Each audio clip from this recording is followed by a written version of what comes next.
Hello, ito ang ating aralin pang Mathetes, lesson number 19.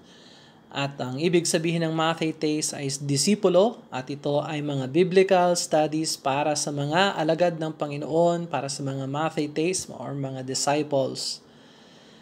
At pag-aaralan natin ngayon ay yung tinatawag na Christian life maintenance. Okay? So parang katulad ng kotse, kinakailangan i-maintain ang kotse. Katulad ng, halimbawa, bumili ka ng bagong cellphone. Yung Christian life, ganun yan. Para siyang cellphone na maraming mga apps, maraming mga features, maraming mga bagay na pwedeng gamitin. Pero kung hindi mo alam ang mga ito, hindi ka lalago sa pananampalataya. Hindi ka magiging effective Christian. Kailangan i-maintain ang Christian life. Now, ang maintenance ng Christian life, yan ang responsibility natin, no? At ang ibig sabihin ng maintain ay yung pagpapanatili. Pinapanatili natin. Yon, pinapanatili natin ang buhay Kristiyano araw-araw, no?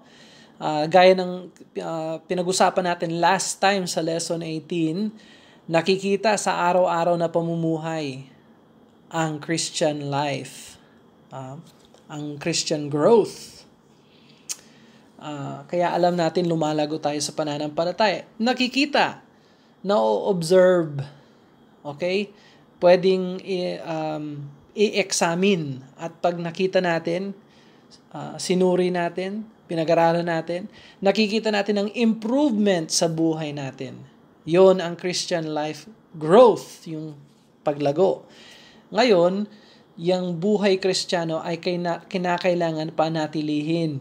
Maintenance ang pinag-uusapan. And so, itong lesson 19, introduction nito sa susunod na mga lessons natin sa aralin pang Mathetes at tatalakayan natin ang Christian life maintenance. Okay? So, sa simula nito, mga lesson let's see, 19, 18, 17, lesson 17, the Christian life experience, yung karanasan natin bilang Kristiyano nung tinanggap natin ang Panginoong Jesucristo. Naranasan natin ang bagong buhay. So, sa lesson naman 18, the Christian life growth, and so lesson 19 ngayon, the Christian life maintenance. So, bigyan natin ng kahulugan ang Christian life maintenance. Ano bang ibig sabihin ito? Okay?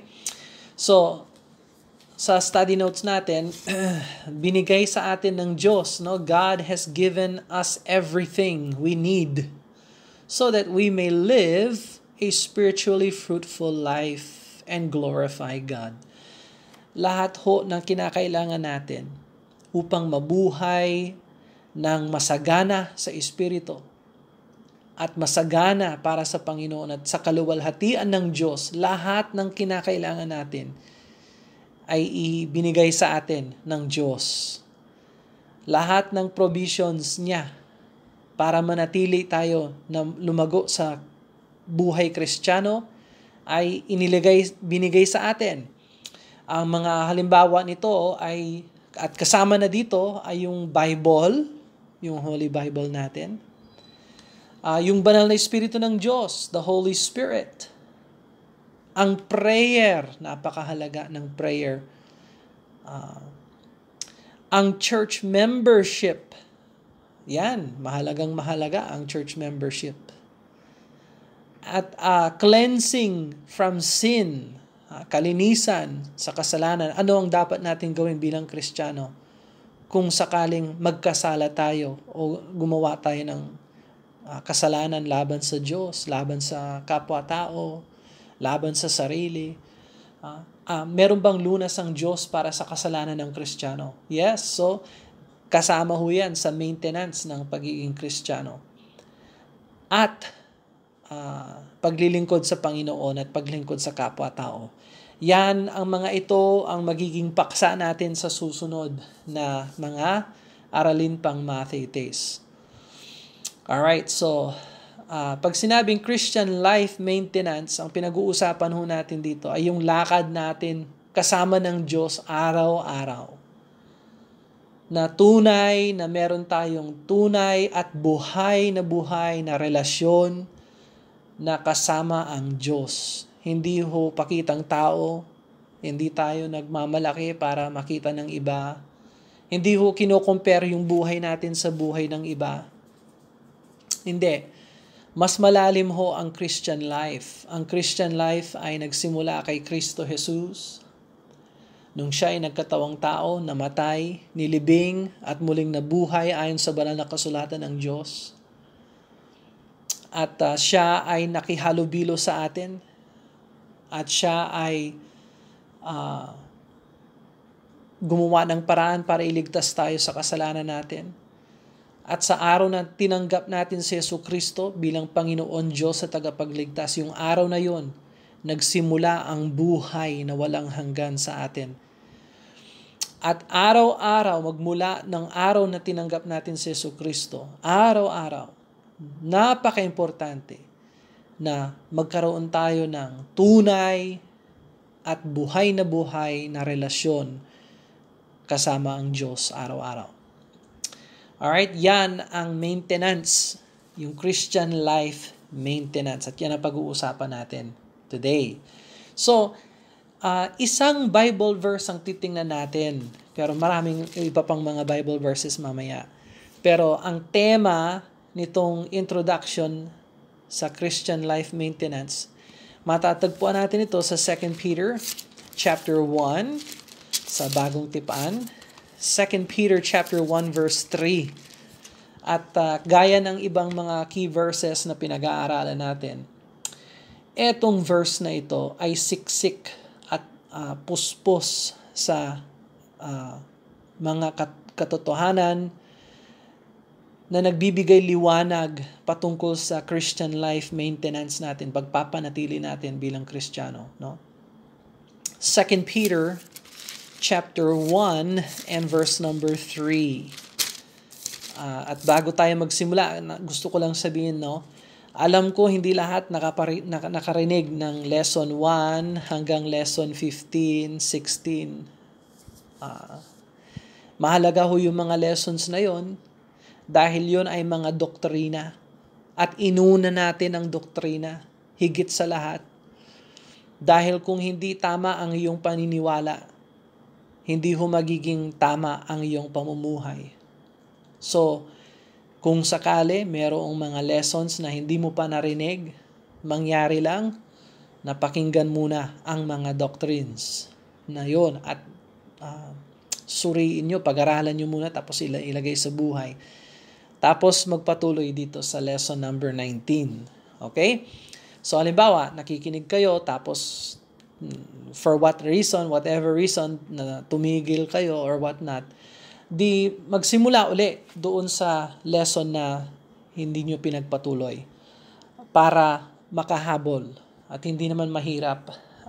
Lalo na ngayon, nasa audio naman, nasa YouTube, nasa Facebook, nasa Sermon Audio website, kung saan-saan na maririnig ito. May app pa naman ang church natin. Meron ng mobile app na libre. Pwede mong i-download, tapos pwede mong pakinggan ang mga lessons na ito.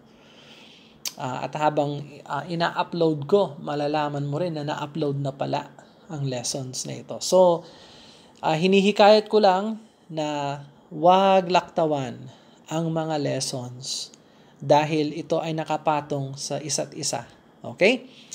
All right. So, let's look at 2 Peter chapter 1 and verse number 3. 2 Peter chapter 1 verse 3. At ang sabi ng Bible, according as His divine power hath given unto us all things that pertain unto life and godliness, through the knowledge of Him that hath called us unto glory, hath called us to glory and virtue. So, napakalalim naman ng verse na ito. Pero i-highlight, i-underline, i-circle, lagyan ng markings or something na pwede mong sabihin ito ang key verse ng Christian life maintenance.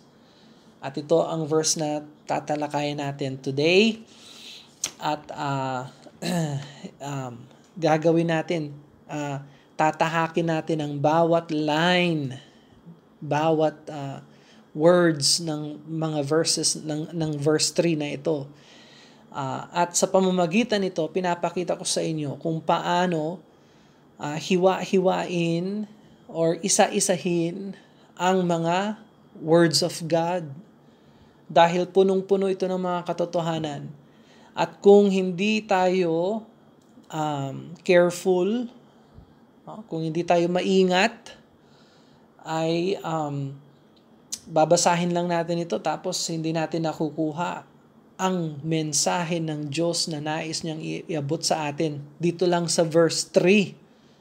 So sa verse 3 na ito, ang daming katotohanan at iisa-isahin natin ang mga ito dahil napakahalaga ng salita ng Diyos. At ito rin ay magiging example para sa assignment ninyo this week na sa katapusan ng lesson natin, meron kayong assignment. Ha? Okay, so 2 Peter chapter 1 and verse number 3. Nabasa natin, itagalog muna natin sa Tagalog. Ipinagkaloob sa atin ng kanyang banal na kapangyarihan ang lahat ng mga bagay na kinakailangan sa buhay at pagiging makadiyos sa pamamagitan ng pagkakilala sa Kanya na tumawag sa atin sa Kanyang sariling kaluwalhatian at kabutihan. Alright? So, napakaganda ng 1 Peter chapter 1 verse 2 Peter chapter 1 verse 3. Dapat i-memorize, i-master, isabuhay at pag-isipan ng maigi. Mag-meditate tayo sa salita ng Diyos. So, okay, isa-isahin natin ito, no? Makikita nyo naman sa study notes kung paano ito nakasalaysay. So, first of all, according as His divine power. Okay? According as His divine power. So, ibig sabihin ito, yung according, yun yung sinasabing ayon sa kanyang kapangyarihan. Ayon sa kanyang kapangyarihan. At ang pinag-uusapan dito ay ang kapangyarihan ng Diyos sa makatuwid, ginawa ng Diyos ang nararapat niyang gawin upang tayo ay magpatuloy sa ating Christian life.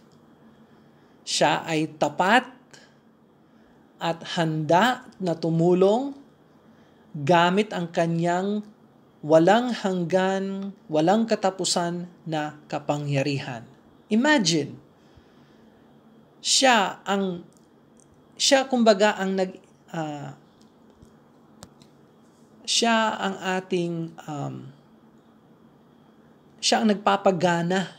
Yes, enabler, no? He enables us. Kaya makakaya natin na mag-maintain ng Christian life natin dahil ito sa kapangyarihan ng Diyos. Now, pag inisip natin ang kapangyarihan ng Diyos, may katapusan ba ang kapangyarihan ng Diyos? Meron bang imposible sa kapangyarihan ng Diyos? Meron bang wakas? Limitado ba ang kapangyarihan ng Diyos? No. Sa buong puwersa ng mundong ito, sa buong puwersa ng universe natin, wala na mas malakas at mas dakila, mas makapangyarihan pa kaysa sa kapangyarihan ng Diyos. At kung isipin natin ang Bible verse na ito, ayon sa kanyang kapangyarihan, ipinagkaloob sa atin ng Diyos ang lahat ng bagay na nauukol sa buhay at sa godliness, yung pagiging maka-Diyos natin. Imagine, inilaan ng Diyos ang lahat, inayos ng Diyos ang lahat, upang tayo ay lumakad ng matino sa harapan ng Diyos. Kaya, Kristiyano, kailangan umasa ka sa power ng Panginoon. Umasa ka sa Diyos. Siya ang nagsusupply sa atin. Kung ano man ang nararapat at nakakatulong sa ating lakad, isusupply yan ng Diyos. Siya ang magbibigay. Siya ang nagbibigay ng panustos sa atin. Tinutustusan tayo ng Diyos ng kanyang kapangyarihan. Imagine that verse na ganyan nagsimula ang verse na ito. Yan lang ang unang bahagi ng verse. According as His divine power. So, umasa tayo sa Diyos, no? Kristiyano, huwag mong pilitin ang sarili mo na mabuhay ng matino. Hindi kaya ng laman. No? Hindi kaya ng laman ang maging maka-Diyos. Pero ang Diyos, nagbibigay siya ng grasya dun sa mga humihingi at umaasa sa Kanya.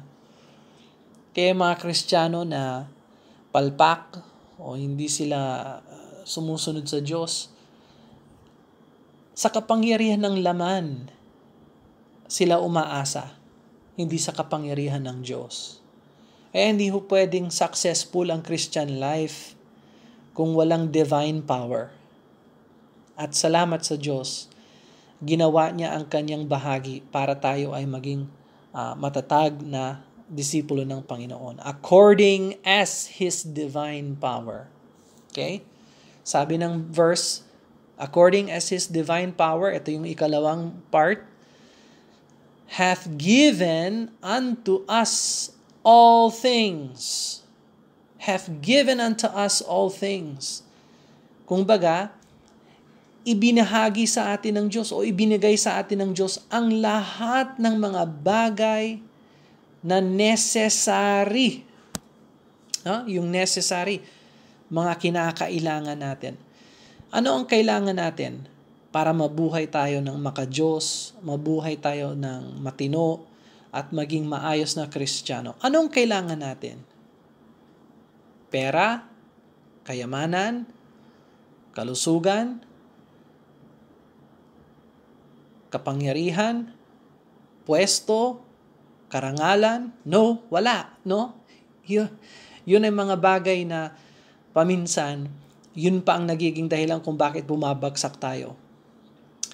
Pero kung tumitingin tayo sa Panginoon, lahat ng importante at mahalagang bagay upang lumago tayo sa pananampalataya at lumakad tayo sa Kanya, ay lahat ay binigay sa atin ng Diyos. Ang responsibility natin ay tumingin sa Kanya. Tingnan mo ang Psalm 84 verse 11. Psalm 84 verse 11. Psalm 84:11. For the Lord God is a sun and shield. The Lord will give grace and glory. No good thing will He withhold from them that walk uprightly. So kung Tagalogin natin, Psalm 84 verse number 11, sapagkat ang Panginoong Diyos ay araw at kalasag. Siya ay nagbibigay ng biyaya at karangalan.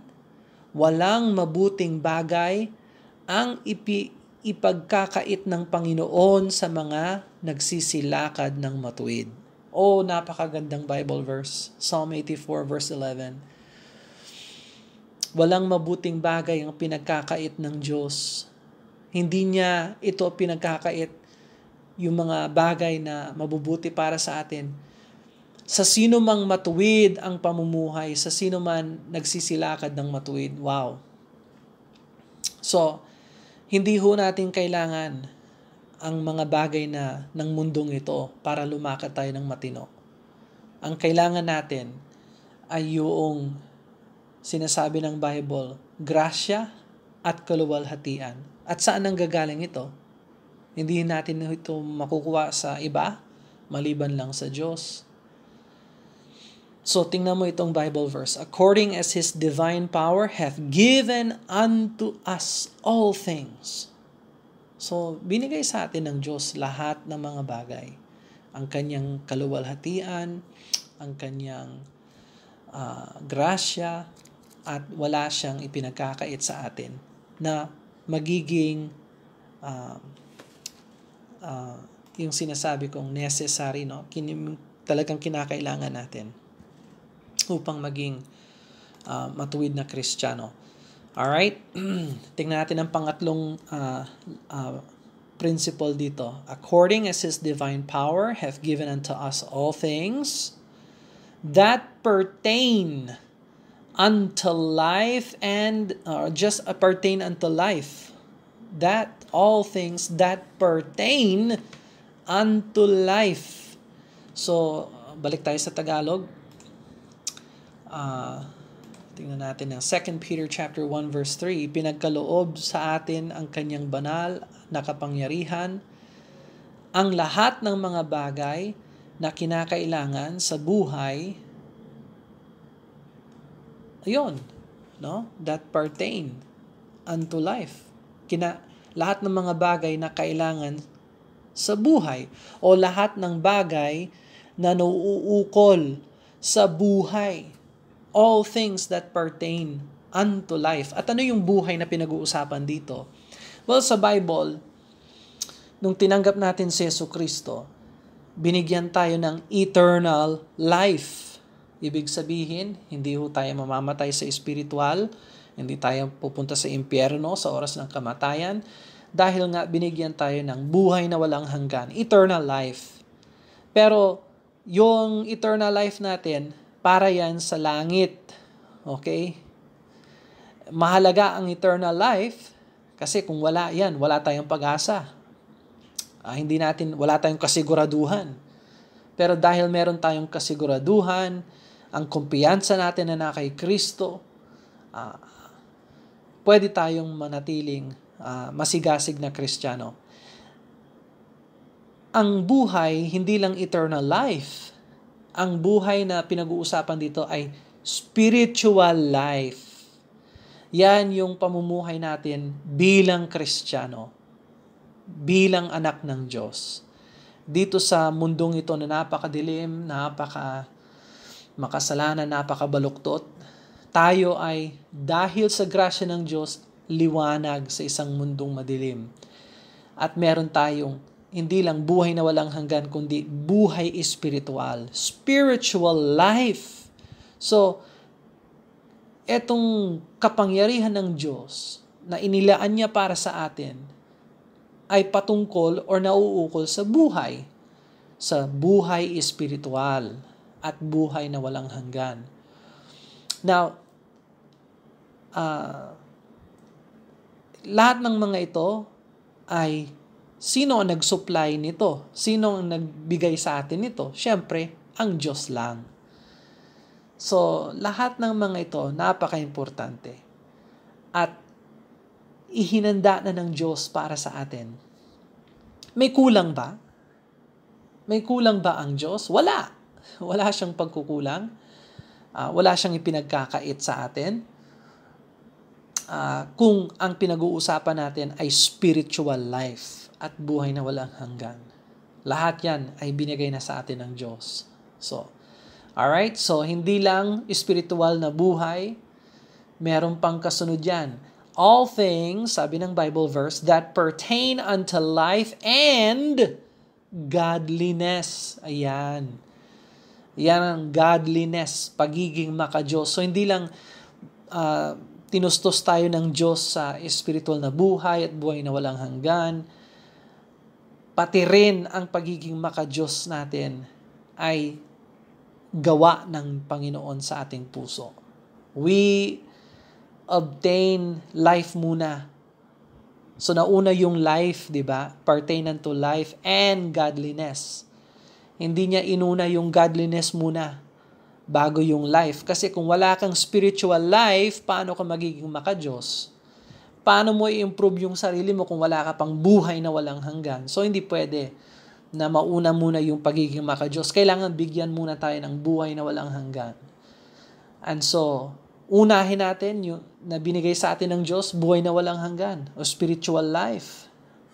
At pagkatapos noon, inaasahan ng Diyos na magiging maka-Diyos tayo.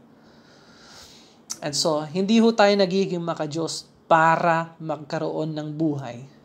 Yan ang isip ng hindi ligtas. Gagawa ako ng maganda, magiging mabait ako para bigyan ako ng Diyos ng buhay na walang hanggan. No, hindi yan ang Christian life. Ang Christian life, bibigyan muna ako ng buhay ng Panginoon. Nung sumampalataya ako sa Kanya, nung nagsisi ako ng aking mga kasalanan, at tinanggihan ko ang aking sarili, tinanggap ko si Jesucristo, at siya lang ang inaasahan ko. Binigyan ako ng buhay na walang hanggan. Binigyan ako ng espiritual na pamumuhay. At ngayon, pwede na akong maging maka-Diyos dahil sa buhay na walang hanggan. Hindi yung gagawa ako ng mabuti para bigyan ako ng buhay ng Panginoon. Mali ho yun, ha? Tingnan mo ang Titus chapter 2. Titus chapter number 2 and verse number 11. Titus chapter 2, verse number 11 at saka 12. Ang sabi ng Titus chapter 2, verse 11, unahin mo natin yung English. For the grace of God that bringeth salvation hath appeared to all men. Yung grasya ng Diyos ay naihayag o napakita sa lahat ng mga tao.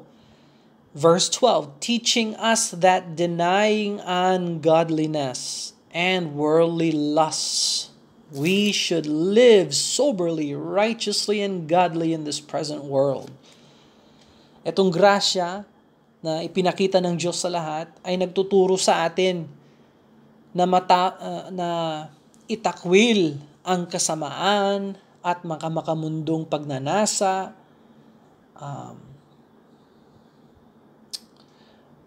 at dapat tayong mamuhay ng may katinuan, matuwid at banal sa kasalukuyang panahon.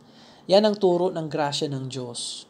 So maraming mga nagsasabi, sige, magpatuloy lang ako sa kasalanan kasi may grasya naman ng Diyos para sa aking kapatawaran. Hindi ho yan isip ng Kristiyano. No.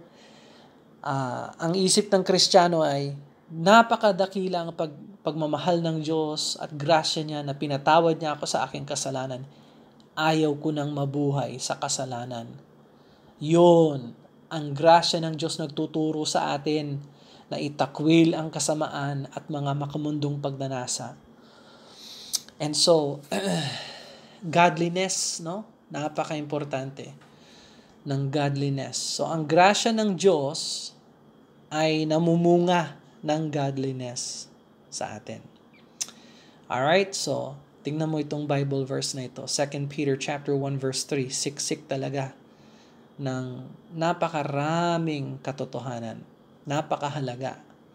Alright, so balik tayo sa 2 Peter chapter 1 verse 3. At basahin natin, ipagpatuloy natin, in-explain natin ito. Line, isang word, upon line, para maunawaan natin ang salita ng Diyos. Okay? According as His divine power hath given unto us all things that pertain unto life and godliness. Ito yun.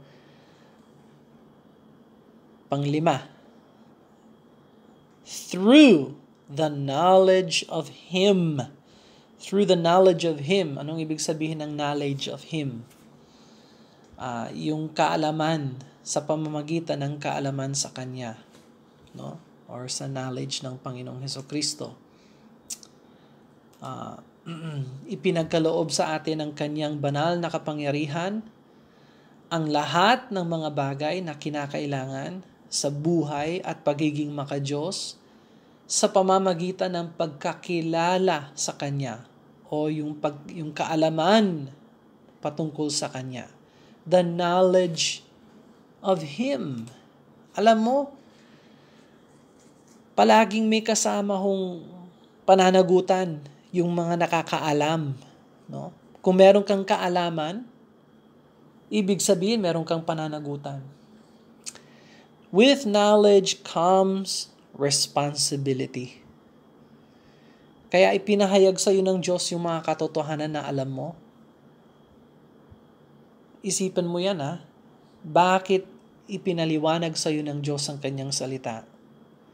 Dahil gusto niya na panagutan mo ang alam mo. Okay?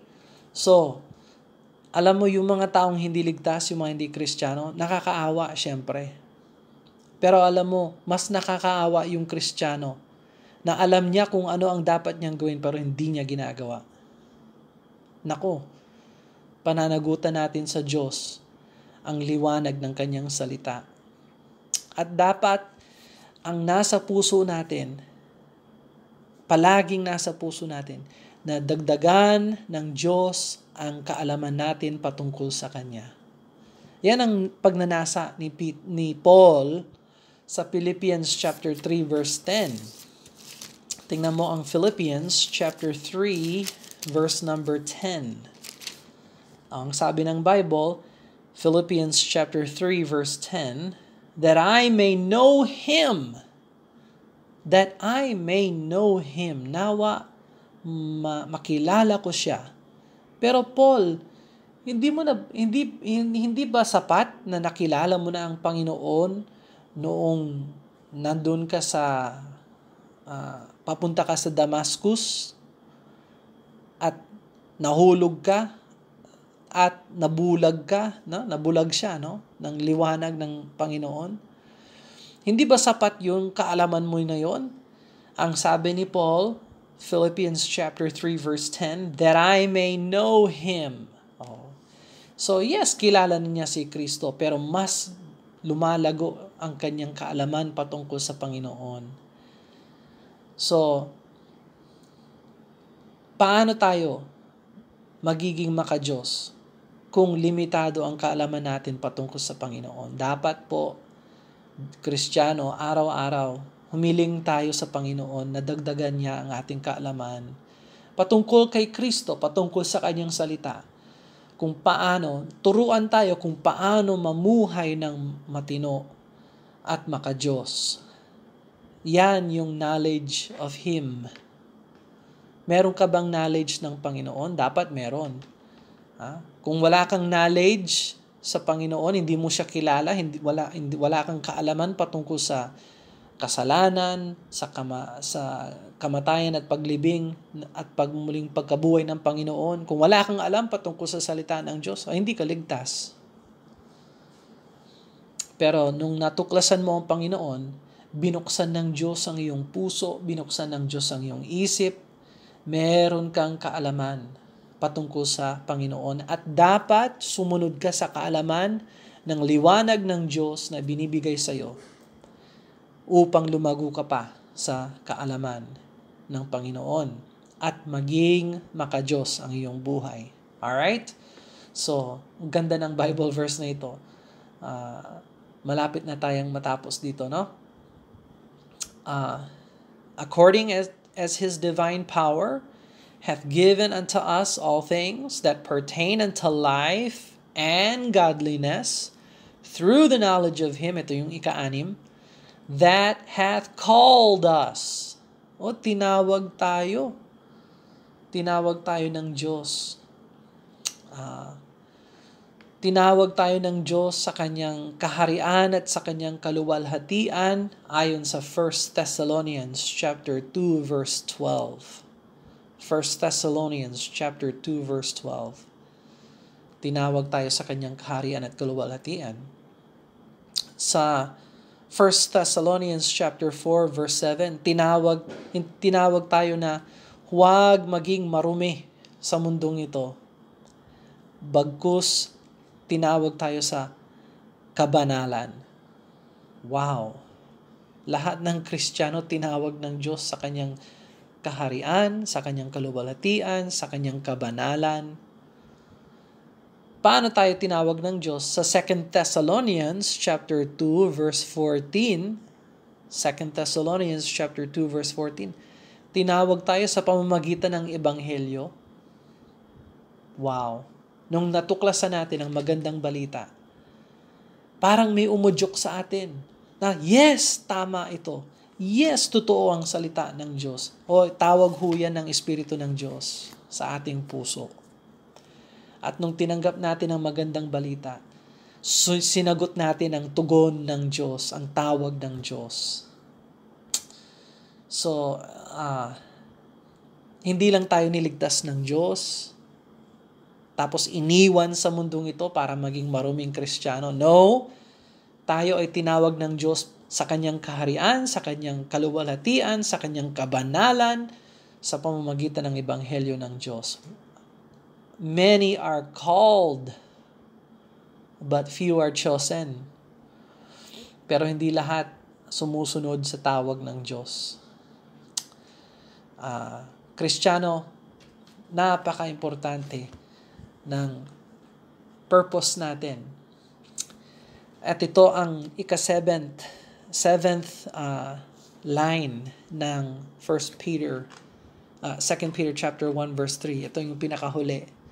Tinawag tayo ng Diyos sa pamamagitan ng kanyang kaluwalhatian at kabutihan.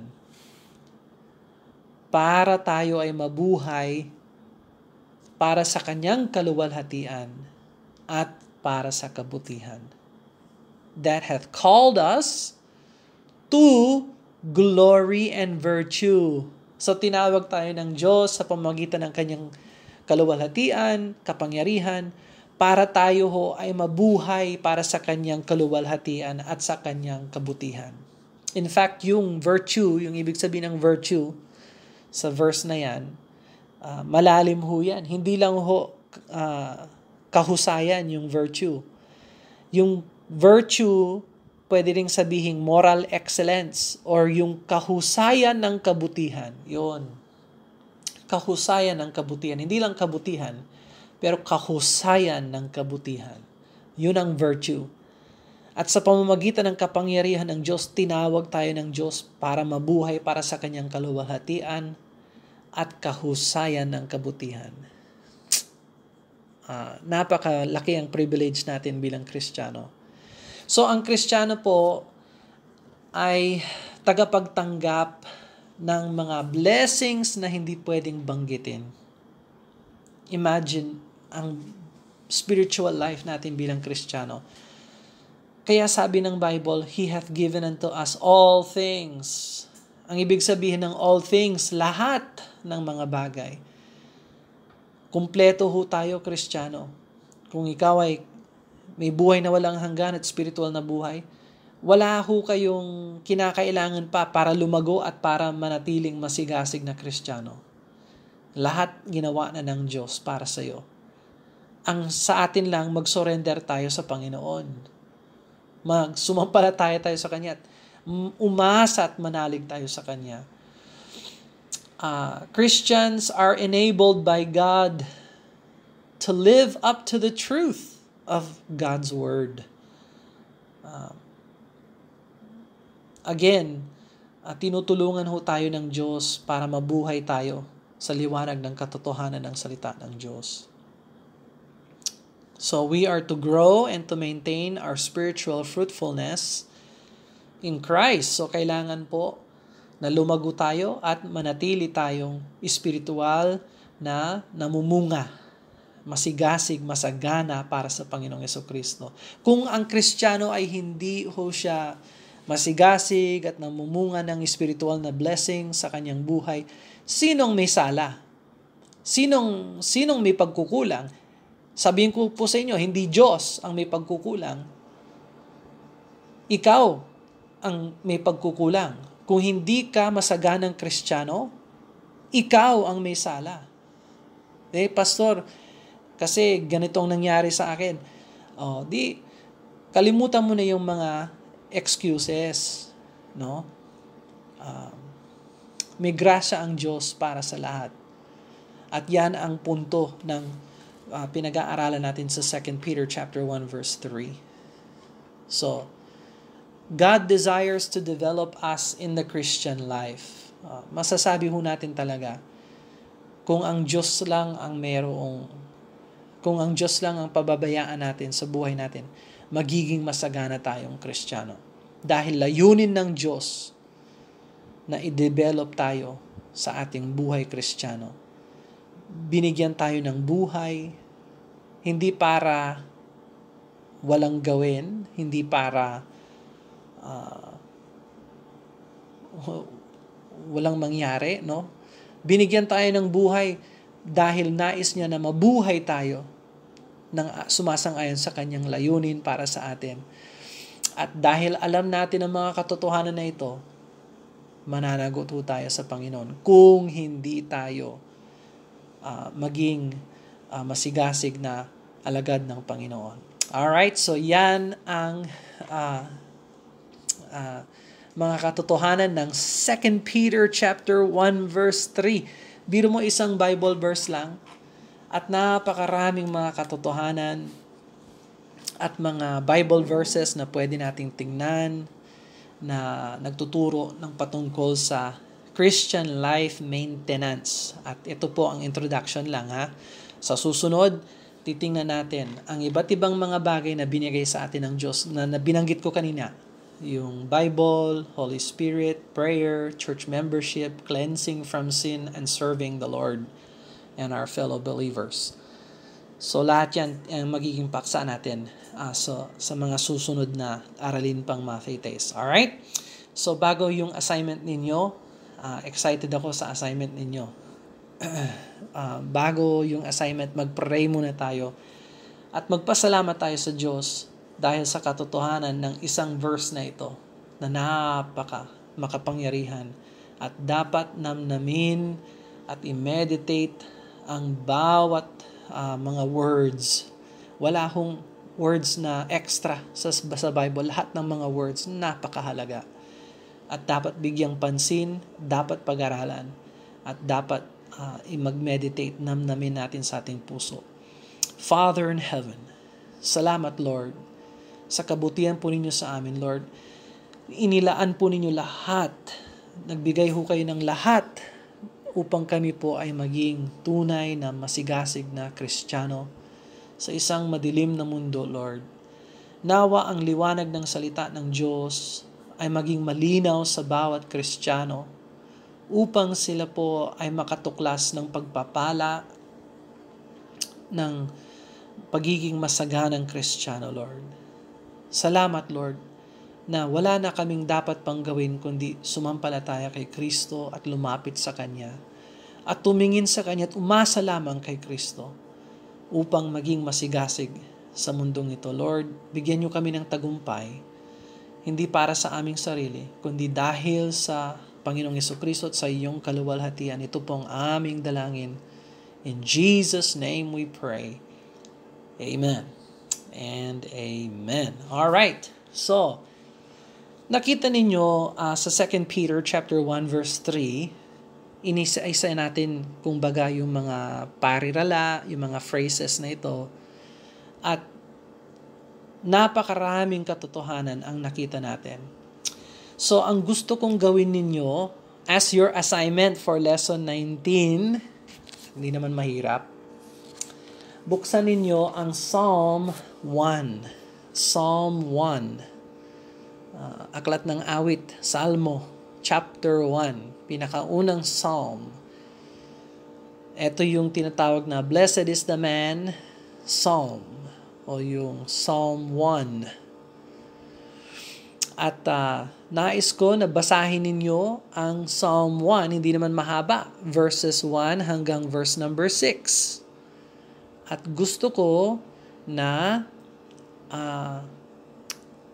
hanapin ninyo ang mga katotohanan ng Psalm 1. Ano ang mga katotohanan, mga Bible truth na nakikita mo sa Psalm 1? At kailangan maghanap kayo ng at least 10 truth na makikita nyo sa Psalm 1. Hindi ho pwedeng less than 10, ha? Pwedeng higit 10, pwede yon. Pwedeng 11, 12, 13, 14, 15 truths from Psalm 1, pwede yon. Pero basahin ninyo ang Psalm, unawaan ninyo ang words, pwedeng Tagalog, ilagay nyo rin sa Tagalog, gamitin nyo ang Tagalog, pwede rin. Walang problema. Pero 10 katotohanan na nasa Psalm 1, ano kaya yung mga yon, no? Ano kaya mga katotohanan na makikita natin? Gaya ng 2 Peter, 2 Peter chapter 1 verse 3, isang verse lang yan. 7 ang katotohanan na nakita natin. So, sigurado, yung 6 na verses ng Psalm 1, mayroon kayong makikita at least 10. Okay? Pwede nyong isulat, pwede nyong i-share sa akin. I would like to hear from you. Gamitin nyo yung email. Pwede yung email. Linalagay natin yan sa Facebook page para alam nyo, pwede nyong gamitin. Isulat sa papel, bigay sa akin as a letter, fine. O ibanggit sa akin, fine. I want to hear from you. Okay? Lesson 19 na tayo. At kailangan makarinig ako sa inyo. I want to know ano ang mga katotohanan na natuklasan mo sa Psalm 1 at hindi pwedeng less than 10. Okay? Alright. God bless you. Sa ulitin, lesson number 20 na ho tayo. Goodbye.